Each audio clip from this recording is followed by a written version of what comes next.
हाँ, नमस्कार दोस्तों। मेरा नाम रमेश प्रसाद सिनिगधर। मैं एक मोटिवेशनल स्पीकर और मेंटर हूँ। आज मैं डेल कार्नेगी की पुस्तक की ही मुख्य बातें सुनाने जा रहा हूँ, जो हमारा ये 5वां वीडियो होगा, जिसमें डेल कार्नेगी द्वारा जो मुख्य बातें आपको बताई गई है, जिसमें कि कई विद्वानों के कथन और उनके द्वारा किए गए जो कार्य हैं उनका वर्णन किया गया, किस तरह से वो जीवन में सफल हुए हैं। तो आज मैं आपको थकान और चिंता रोकने और जोश और ऊर्जा बढ़ाने के 6 तरीके बताने जा रहा हूँ। कौन सा 6 तरीका है जिसे अपना करके लोग अपने थकान को भी दूर किया, अपने चिंता को दूर किया और जोश के साथ काम करके तरक्की किया। अगर आप विश्राम की अवस्था में हैं, तो आप चिंतित नहीं रह सकते, क्योंकि विश्राम में आदमी अगर रहता है रेस्ट में तो चिंता नहीं करता है, लेकिन जो चिंता करता है वह रेस्ट में जा ही नहीं सकता है। 70 बार प्रति मिनट की औसत से हमारा जो हृदय की धड़कन है वह धड़कती है, लेकिन वह 24 घंटे में मात्र 9 घंटे काम करती है और 15 घंटे विश्राम करती है। शायद आपको ये चीज़ें पता नहीं होगा, लेकिन एक चीज़ जान लें कि हृदय भी विश्राम करती है। जब हमारा हार्ट, जो ब्लड सर्कुलेशन जिसके माध्यम से होता है, वह विश्राम करता है, तभी वह जोश के साथ काम करता है। ठीक उसी तरह से हमें भी विश्राम करना चाहिए, और हल्का सा ही हो, बीच बीच में 1 घंटा के बाद 10 मिनट का ही हो, 2 घंटे के बाद 5 मिनट का हो। चाहे आप झपकी ले करके विश्राम करें या ऐसे विश्राम लेट कर करें या बैठ करके करें, तो आप लंबे समय तक काम कर सकते हैं। कुल मिलाकर हर दिन जो है हमें विश्राम करना चाहिए, और घंटे 2 घंटे के बाद ही विश्राम करना है। एक बहुत बड़े विद्वान थे, डेनियल डब्ल्यू जासेलिन ने लिखा है, आराम का यह मतलब नहीं है कि कुछ भी न किया जाए। आराम का यह मतलब नहीं है कि कुछ भी न किया जाए। आराम का मतलब सिर्फ मरम्मत है। अगर आप लगातार 4 घंटे काम कर रहे हैं, तो 10 मिनट का अगर आप ब्रेक ले लेते हैं, 10 मिनट के लिए माइंड को स्थिर करके आप बैठ जाते हैं, तो बहुत एनर्जी आपको मिल सकता है। थोड़े से आराम से भी मरम्मत की इतनी शक्ति है कि 5 मिनट की झपटी लेने से भी आपको थकान रोकने में मदद मिलेगी। बहुत बड़े बड़े कामयाब लोग हुए हैं जो 4 घंटा लगातार नहीं सोए हैं, 10 मिनट का 15 मिनट का झपकी लेकर के भी फिर से तरोताज़ा महसूस करते हैं। थॉमस अल्वा एडिसन, जिन्होंने विद्युत बल्ब बनाया था, ने अपनी ऊर्जा और सहन शक्ति का श्रेय इच्छा अनुसार सोने की आदत को दिया। मैंने जब उनकी इच्छा होती थी तभी सो जाते थे। उसे शरीर को लगने लगा कि भाई शरीर को एनर्जी चाहिए, तो जब भी इच्छा करे आपको आराम करने का उसी समय करना चाहिए। हेनरी फोर्ड के बारे में पहले वीडियो में भी हमने आपको बताया है। फोर्ड के मालिक थे, बहुत बड़े साम्राज्य के मालिक थे अमेरिका के। हेनरी फोर्ड ने अपने इंटरव्यू में कहा कि जब मैं बैठ सकता हूं तो मैं कभी खड़ा नहीं रहता। जब मैं बैठ सकता हूं तो कभी खड़ा नहीं रह सकता, और जब मैं लेट सकता हूं तो मैं कभी बैठा नहीं रह सकता। अगर आप दोपहर की झपकी ना ले सकते हो, तो कम से कम शाम के समय भोजन करने के पहले 1 घंटे लेटने की तरकीब तो आजमा ही सकते हैं। यह कॉकटेल से सस्ता पड़ता है और लंबे समय में यह 5467 गुना ज़्यादा असरदार है। इसीलिए अगर आप चाहते हैं कि स्वस्थ रहें और प्रसन्न रहें, तो यह काम भी आप कर सकते हैं। वही करें जो सेना करती है। अक्सर आराम करें, वही करें जो हमारा हृदय करता है। थकने से पहले ही आराम करें, और आप अपने जागृत जीवन के हर दिन में 1 घंटा बढ़ा सकते हैं। देखिए, मेडिटेशन क्या है। या तो आप रात में सोने के पहले 10 मिनट तक का मन को एकदम बिल्कुल शांत रखिए और एक आत्म ज्योति को स्मरण करिए, परमपिता परमात्मा को याद कीजिए, या जो भी आपके इष्ट देव हैं उनको याद, सवेरे उठ करके भी उनका स्मरण कीजिए, और 10 मिनट का जो मेडिटेशन होता है बहुत ऊर्जा देती है और आदमी जोश के साथ फिर दिन भर काम करता है और कभी नहीं थकता है। कभी थकान भी हुआ तो झपकी ले लिया। आप क्यों थकते हैं? आप क्यों थकते हैं और आप इस बारे में क्या कर सकते हैं? देखिए, वैज्ञानिकों ने यह जानकर आश्चर्य हुआ कि जब मस्तिष्क सक्रिय होता है तो इससे गुजरने वाले रक्त में थकान के कोई चिन्ह नहीं होते, इसलिए हमारा दिमाग कभी थकता नहीं है। शारीरिक रूप से हम थक जाते हैं लेकिन मानसिक रूप से ब्रेन कभी थकता नहीं है। जब आपका मस्तिष्क नहीं थकता है तो आप क्यों थकते हैं? जे हैडफील्ड ने अपनी पुस्तक द साइकोलॉजी ऑफ पावर में कहा है कि हमारी ज़्यादातर थकान का उद्गम हमारे मस्तिष्क से होती है। क्योंकि हम सोच लेते हैं कि ये काम, अगर किसी काम में निरस्ता है, अगर आपको मन नहीं लग रहा है, उसको करना पड़ रहा है, तो आप जल्दी थक जाएंगे।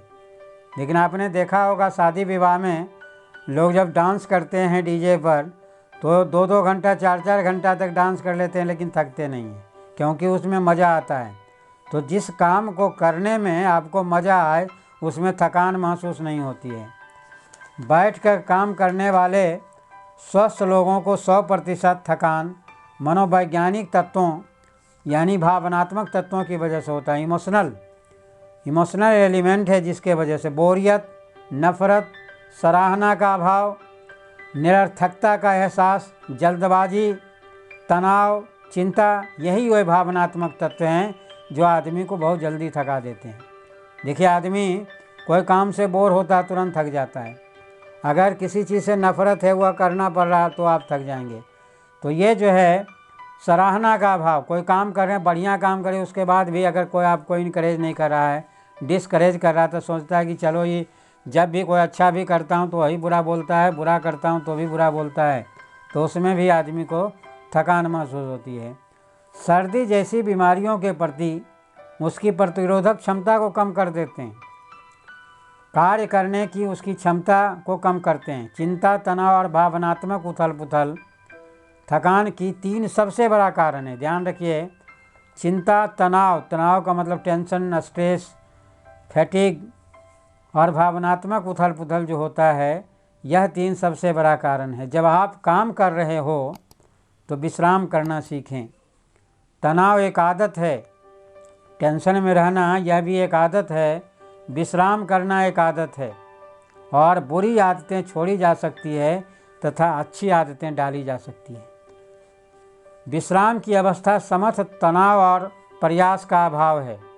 विश्राम की अवस्था समस्त तनाव और प्रयास का अभाव है, इसीलिए विश्राम करना बहुत ज़रूरी है। जहाँ तक संभव हो आरामदेह स्थिति में काम करें। याद रखें कि शरीर पर तनाव डालने से आपके कंधों में दर्द होने लगेगा और नर्वस थकान के आप शिकार हो जाएंगे। नर्वस ब्रेकडाउन जो होता है उसके शिकार हो जाएंगे। किस तरह थकान से बचें और युवा दिखें? प्रेरणादायक अध्ययन के लिए एक डायरी या नोटबुक रखें। आप प्रेरणादायक पुस्तक ज़रूर पढ़ें, प्रेरणादायक वीडियो ज़रूर देखें। इससे आपको एक एनर्जी मिलेगा जो आपको थकान को दूर कर देगा। इसे आप अपनी कविताएं, छोटी प्रार्थनाओं या कोटेशन लिख सकते हैं जो आपको अच्छे लगते हैं। जब भी किसी दिन आपका मनोबल कम लगने लगे तो आप लिखी बातों को पढ़ें। यह एक आध्यात्मिक इंजेक्शन है, इसीलिए मोटिवेशनल लेक्चर सुनना हमारे लिए बहुत ज़रूरी है। अच्छे राइटर का किताब पढ़ना या उनकी बातों को सुनना भी, जिससे कि हम मोटिवेट होते, चूँकि वो कैटलिस्ट का काम करता है, उत्प्रेरक का काम करता है। जो अच्छी बातें, हमेशा दिमाग में अच्छी बातें डालना चाहिए, हमेशा पॉजिटिव रहना चाहिए।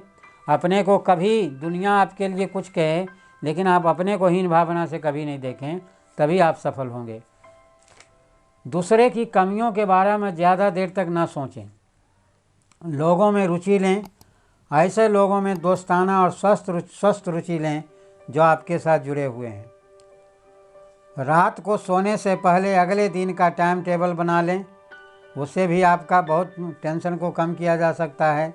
थकान और तनाव से बचें, विश्राम करें। तनाव और थकान आदमी को जल्दी बुढ़ा बना देता है, इसीलिए टेंशन फ्री रहने का प्रयास करें। थकान में ना रहें, क्योंकि अगर आपको टेंशन है, तनाव है, तो थकान जल्दी हो जाएगा। काम करने की 4 अच्छी आदतें जो थकान और चिंता में होने नहीं देगी। अपनी टेबल से सारे कागज़ हटा दें, सिर्फ वही कागज़ रखने दें जो वर्तमान समस्या से संबंधित। कई लोग टेबल पर पूरा बिखरा करके रखते हैं, जो कि बिल्कुल गलत है। व्यवस्था ईश्वर का प्रथम नियम है, क्योंकि व्यवस्थित रूप से रहें। आदमी ज़्यादा काम करने से नहीं थकते, वे चिंता और गलत आदतों की वजह से मरते हैं। कामों को उनके महत्व के हिसाब से करें। जब भी आपके सामने कोई समस्या आए, उसे तत्काल सुलझा दें, बशर्ते आपके पास निर्णय लेने के लिए आवश्यक तथ्य हो। फैसला भविष्य पर ना टालें। जो काम आ जाए, जो समस्या आता है, उसको सुलझाने का प्रयास करें। व्यवस्थित रहना, सौंपना और निरीक्षण करना सीखें। उस बोरियत को कैसे दूर करें जो थकान, चिंता और चिढ़ पैदा करती है। बोरियत ही काम की मात्रा के घटने का इकलौता असली कारण है। इसीलिए लगन के साथ काम करें, बोरियत के साथ नहीं। खुशकिस्मत लोग वो होते हैं जिन्हें वही काम करने को मिल जाता है जिसे करने में उन्हें मज़ा आता है। लेकिन यह बहुत खुशकिस्मत लोग होते हैं। ऐसे लोग खुशकिस्मत इसीलिए होते हैं कि उनमें अधिक ऊर्जा, अधिक सुख, कम चिंता और कम थकान होती है। जहाँ आपकी रुचियाँ हैं, वही आपको ऊर्जा भी है। हमारे विचारों से ही हमारी ज़िंदगी चलती है। जैसा आपका विचार होगा, वैसी आपकी ज़िंदगी होगी। अनिद्रा की चिंता को कैसे दूर करें? अगर आपको नींद नहीं आती है, क्योंकि चिंता आदमी करता है, तो नींद की भी शिकायत की नींद नहीं आता है, सोना चाहता हूँ, चारों तरफ से टेंशन ही टेंशन आता है, फिर आदमी जग जाता है। तो अनिद्रा की चिंता को दूर करने के हम कुछ तरीके आपको बताने जा रहे हैं, जो शायद इसका अगर आप इस्तेमाल करेंगे तो कभी अनिद्रा से आप परेशान नहीं होंगे। ईश्वर को याद करो। पहला काम, ईश्वर को याद करो और सब उन पर छोड़ दो। जो होगा अच्छा होगा, जो हो रहा वह भी अच्छा हो रहा है, जो होने वाला वह भी अच्छा होगा। गीता में श्री कृष्ण ने अर्जुन से यही बातें कही है। और गीता जो है, श्रीमद् भागवत गीता, अपने आप में ये पूर्ण ग्रंथ है और पूरे दुनिया के लोग कई भाषाओं में यह इस्तेमाल किया जाता है। तो अनिद्रा की चिंता से बचने के 5 नियम हैं। उस नियम का अगर आप इस्तेमाल कर लिया तो आपको अनिद्रा कभी नहीं सताएगी। पहला नियम है, अगर आप सो नहीं सकते हो, उठ जाओ और तब तक काम करें या पढ़ें जब तक कि आपको नींद न आने लगे। अगर मान लो नींद नहीं आ रही है, तो आप अच्छी किताब लेकर के बैठ जाइए, पढ़िए या कोई काम कीजिए, चाहे रात हो, दिन हो, सुबह हो, शाम हो। देखोगे काम करोगे, फिर तुम्हें नींद अपने आप गायब हो जाएगी, नींद की कोई टेंशन नहीं रहेगी। याद रखें कि आज तक नींद की कमी से कोई नहीं मरा है। अगर आपको नींद पूरा नहीं होता है, जैसे बता दिया है कम से कम 6 घंटा सोना चाहिए, 8 घंटा सोना चाहिए, लेकिन जो भी महान विभूति वर्तमान समय में हैं या जो पहले रहे थे, गुजर गए, वो 2-3 घंटा से ज़्यादा नहीं सोते हैं। आपके देश के प्रधानमंत्री हैं, बहुत स्टेट के मुख्यमंत्री हैं, या बड़े बड़े वैज्ञानिक के साइंटिस्ट हैं, 2-3 घंटा में काम अपना कर लेते हैं और उसके बाद बिल्कुल फ्रेश रहते हैं। तो याद रखें कि आज तक नींद की कमी से कोई नहीं मरा है। अनिद्रा की बजाय अनिद्रा की चिंता करते रहने से हमें ज़्यादा नुकसान हो जाता है। नींद नहीं आ रहा, नींद नहीं आ रहा, सबसे बोल रहे हैं नींद नहीं आ रहा, नींद। जैसे एक आदमी था, वो ऑफिस में काम करता था, तो ऑफिस से घर में आता था तो भाई मूड उसका थोड़ा सा रहता था टेंशन में। तो पत्नी पूछी कि भाई तो आप थके हुए हैं? तो कहा मैं थका हुआ हूँ। पत्नी बच्चे से कहता है कि आप थके हुए हैं, हम पापा को नहीं डिस्टर्ब करना, वो थके हुए हैं। तो 10 आदमी, मान लो परिवार में 5 आदमी, पाँचों कह दिया कि थके हुए हैं, थके हुए हैं, वही दिमाग में बैठ गया। फिर वो आदमी जो है इसी टेंशन में है। तो अगर आपको नींद नहीं आ रहा है, 4 लोगों से चर्चा करेंगे नींद नहीं आती है, क्या करूं? तो कोई कहेगा योग करो, कोई कहेगा मेडिटेशन करो, कोई कुछ करो, कोई कुछ करो। तो आपको बता दें कि इसकी चर्चा नहीं कीजिए। और नींद नहीं आ रहा, कोई बात नहीं, अच्छी किताबें पढ़िए, कोई काम शुरू कर दीजिए, आपका काम हो जाएगा। प्रार्थना का सहारा लें, क्योंकि नींद में देखो नींद नहीं आ रही है तो प्रार्थना का बड़ा महत्व है। भगवान का स्मरण करो, कोई भजन ही गाना शुरू कर दो, अपने शरीर को ढीला छोड़ दो, एकदम ढीला छोड़ दो, बेड पर लेट जाओ, ढीला कर लो अपने शरीर को। और व्यायाम करिए, क्योंकि देखो व्यायाम करने से थकान जब महसूस होगी तभी आपको अच्छी नींद आएगी।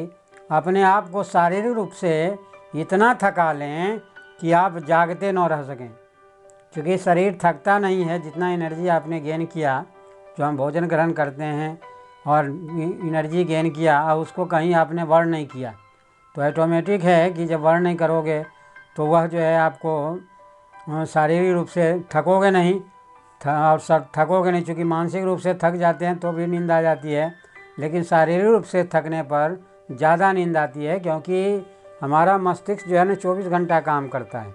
देखो आप सोए रहते हो, सपने भी देखते हो, बहुत तरह की चीज़ें सोचते रहते हो। जब एकदम बिल्कुल आप सो जाते हैं तब तो आपको नहीं पता, लेकिन उसमें भी सपने आप देखते हैं। तो इसीलिए मस्तिष्क कभी आराम नहीं करता है, और देखो थकता भी नहीं है।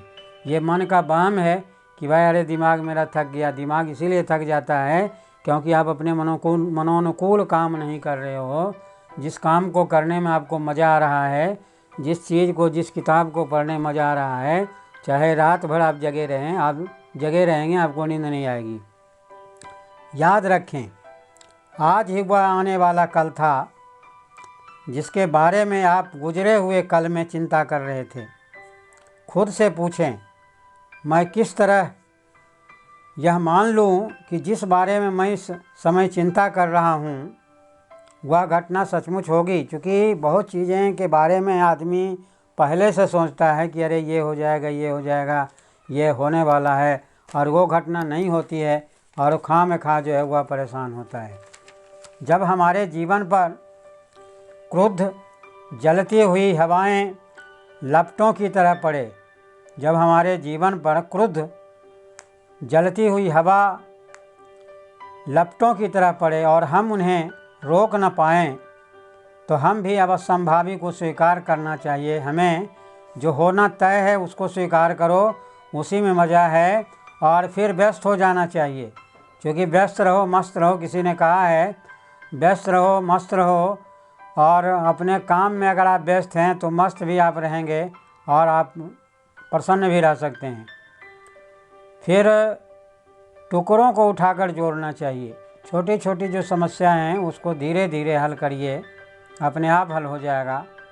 जिन महिलाओं की आंखें आंसुओं से साफ हुई हो, जिन महिलाओं की आंखें आंसुओं से साफ हुई हो, सिर्फ वही महिलाएं इस महान दृष्टि को हासिल कर पाती हैं जो उन्हें पूरे विश्व की बहन बनाती है।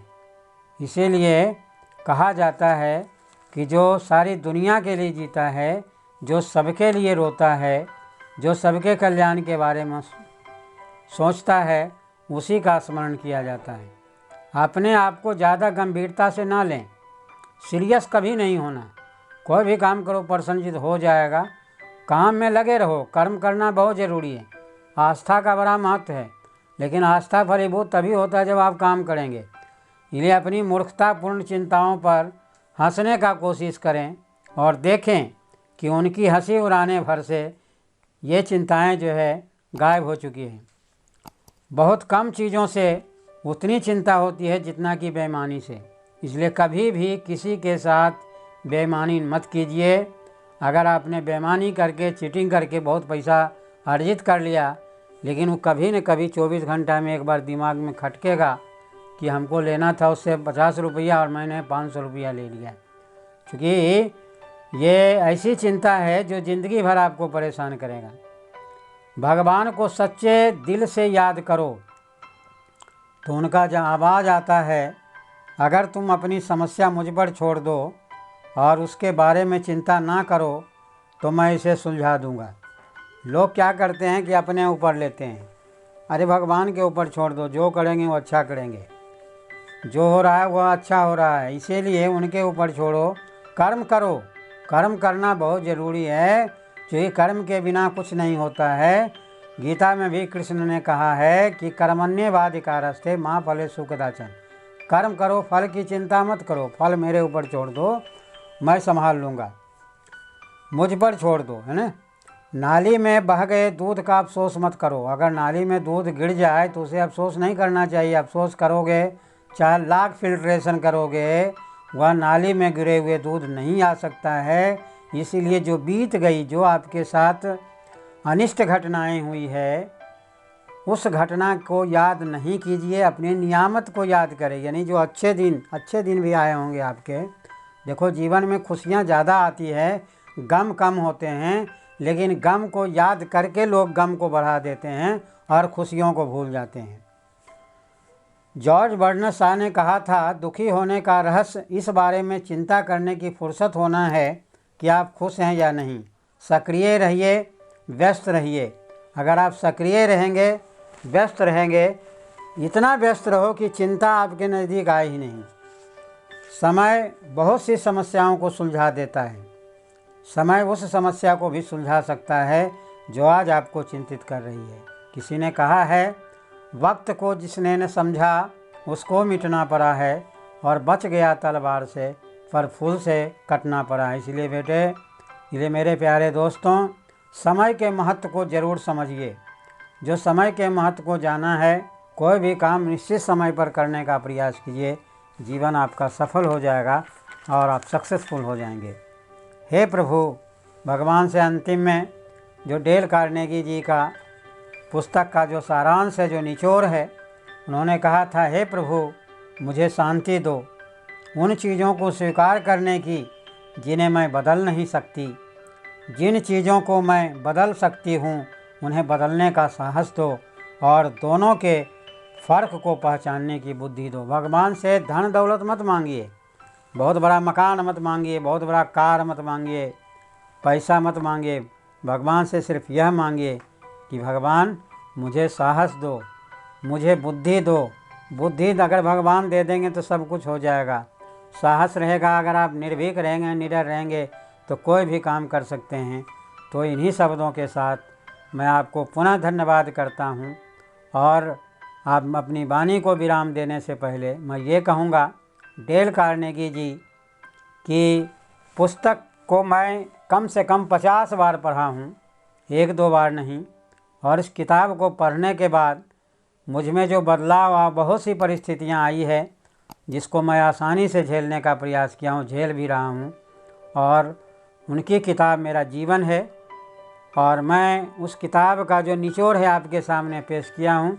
अगर यह जो मेरी कही हुई बातें हैं इस पुस्तक के माध्यम से अच्छा लगे तो इसे लाइक करना ना भूलें, सब्सक्राइब करना ना भूलें, और उन दोस्तों को ज़रूर शेयर करें जो चिंता से ग्रस्त हैं, और उनके चिंता दूर करने का एक अनोखा अनमोल रत्न है जो मैं आपके सामने पेश किया हूँ।